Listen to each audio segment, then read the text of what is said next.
So you wrote a book about that, aligning the dots. Mhm.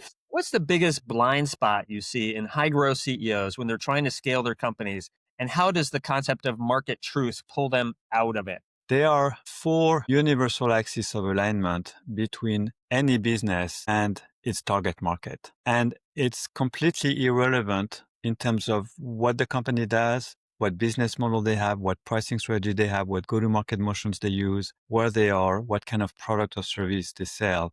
Those four universal alignments apply regardless. The first alignment is between the pain that the customer has and the claim that the business makes to address that pain.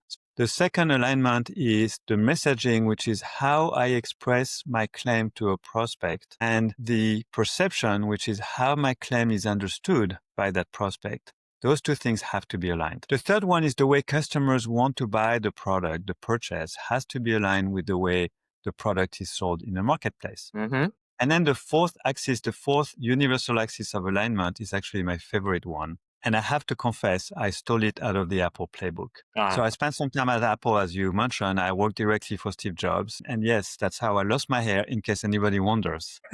And that lesson that I learned from Steve is that there is one and only one business on this entire planet. In other words, everybody is in the exact same business. So when people say there are 5 million different businesses, I'm always saying, no, there's only one. And that unique business is the manufacturing and delivery of delight. so Every business is in the business of delivering delight to their customers.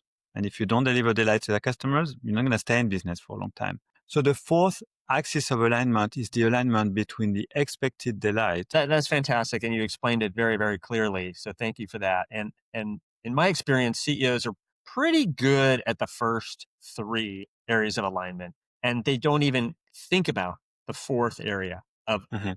delight. In fact, they struggle with customer churn, and they struggle with or getting the attention of existing customers to ensure that they're actually using their product in the way they intended. Mhm. And I don't think they're thinking like you about how to delight those customers. And I think that could make a massive difference for a lot of companies